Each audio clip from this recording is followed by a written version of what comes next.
Welcome to Operations in Supply Chain University. I'm Jerry Wright.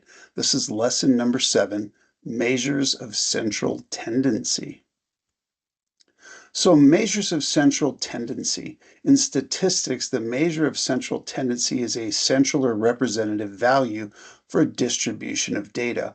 Often we refer to the center as the average, but the statistical measures are the mean, which is another form of average, the arithmetic mean, the median, which is the middle, and the mode, which is the most common data type or data point. The central tendency is contrasted with the dispersion or variability. Think standard deviation or sigma. There's a lot of different distributions out there. We reviewed previously that there's normal distributions, bimodal distributions, positive and negative skewed distributions. There's also multimodal distributions. So let's make this more practical. So let's say I go to the local park and I want to punt my soccer ball. Let's punt the soccer ball. Okay, there it goes. Great. Now, if you notice, my distances are on that column on the left. I have a short distance of 10 where I stubbed my toe and the ball only rolled a little bit. And then I have where it had a great kick with the wind picked up and I kicked it for 100 yards as an example. I did 27 total punts or 27 total kicks. And if you notice here, n, that's the number, is 27. And what you see in front of you is a distribution. It's a histogram showing the punts that fell between 0 and 10, 10 and 20, 30 and 40, and so on. Now, in order to describe that data set, let's shift to Excel. So this is our next site here. And this is measures of central tendency. There's the data. It hasn't changed. You can see it's still the same data. Now, when I put into Excel equals count, open parentheses, and then I drag my cursor over this data and hit close parentheses and enter, I'm going to get 27 as the function answer. Now mean, now keep in mind in Excel there is no mean. They use average in Excel. So I'd hit equals average. I would highlight this data section, close parentheses, boom, and I get 53.3333. That is the average or the mean for this data. So my average punt was about 53 yards.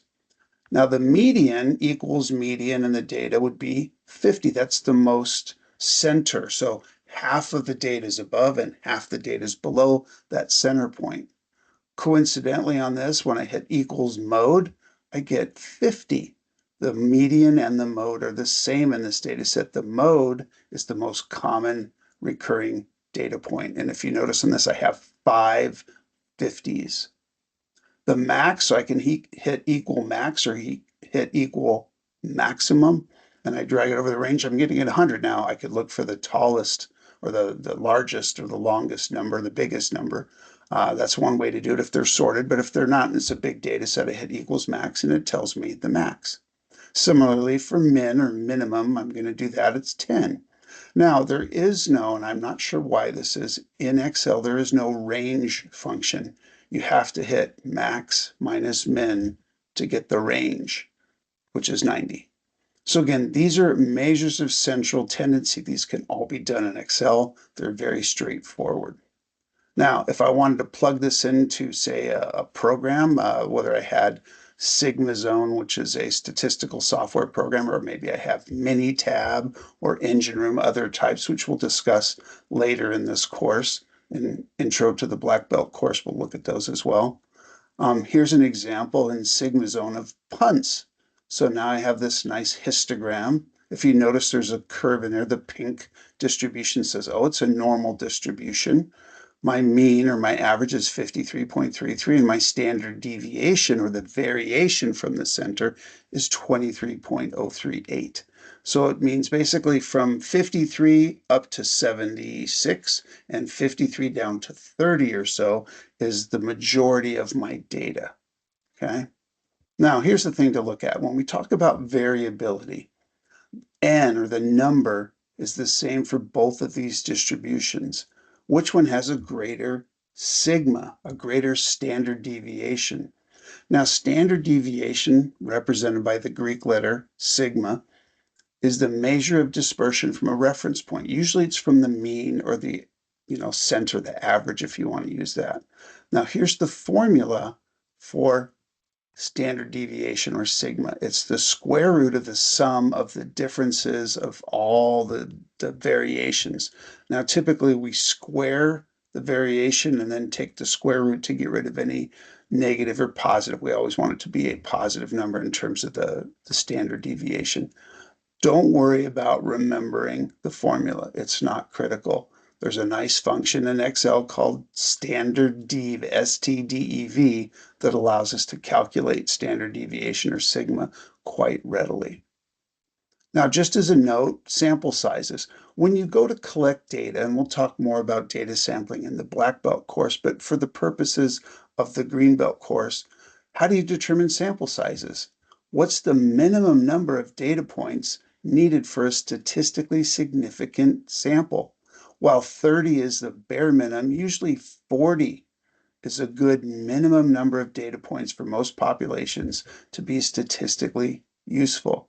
As I mentioned before, more detail and useful tools for sampling and sample sizes is covered in the Ops University Lean Six Sigma Black Belt course. To really better understand a population, you have to take a sample, but the sample has to be representative.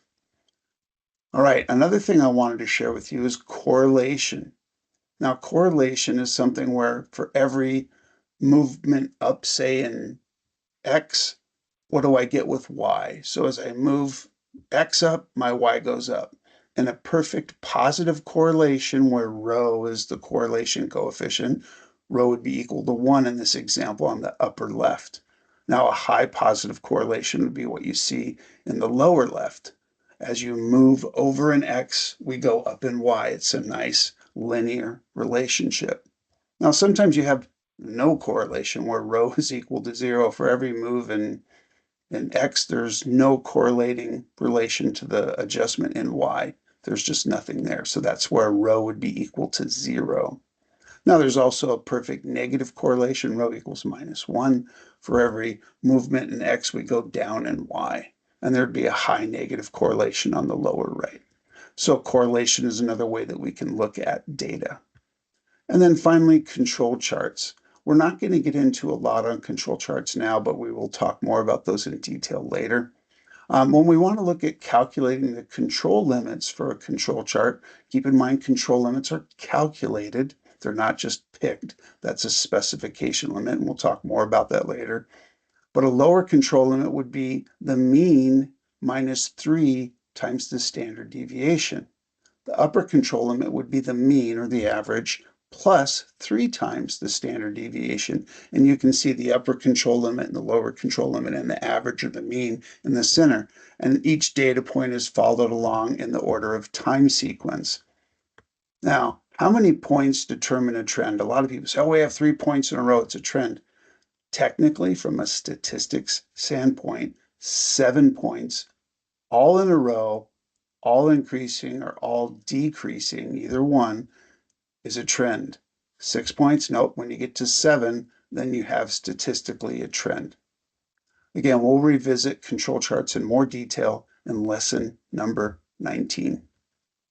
So special and common causes. This is an important thing. This is where Dr. Deming came in saying, hey, we have to think about variation. Now, common cause variation is that normal variation inherent in the process to some degree at all times. We can minimize common cause variation to create a more stable system. Fluctuation of points within the control limits are usually due to common variation within the process. Now, special cause variation, you can see an example there. We went outside the upper control limit. There's that data point on, looks like hour 16 or day 16. We went outside of the control limits. Now, a special cause is something that's different than usual or normal, and it happened at a specific time or place. Special causes can make a process unstable. Any points outside the control limits indicate a special cause. Special causes can be due to machine failure, operator, doing something different in the process, material changes. They're usually something outside normal variation. Now remember, according to our friend Dr. Deming, use data versus opinions. In common cause variation, you can see in the orange line there, everything is normal variability within the upper and lower control limit. Things that move outside of the control limit, the blue dotted line, that's special causes. And those are tough. They can make the process unstable, and we need to figure out what's causing those. Now, one last thing, process capability, and again, I want to look at this based on the distributions.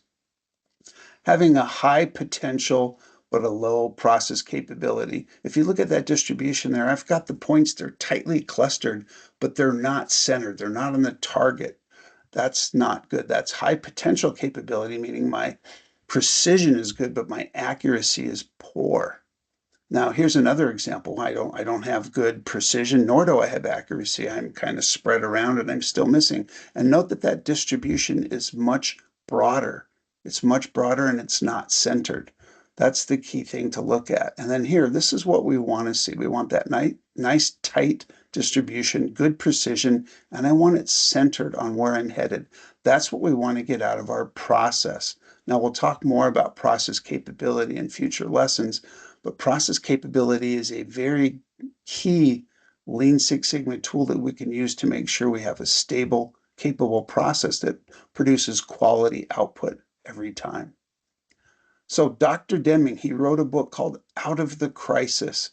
Excellent read. It really talks about how we can use statistics, how we can address distributions, collect data, and then make sure we're following good process capability and controls and how we move forward.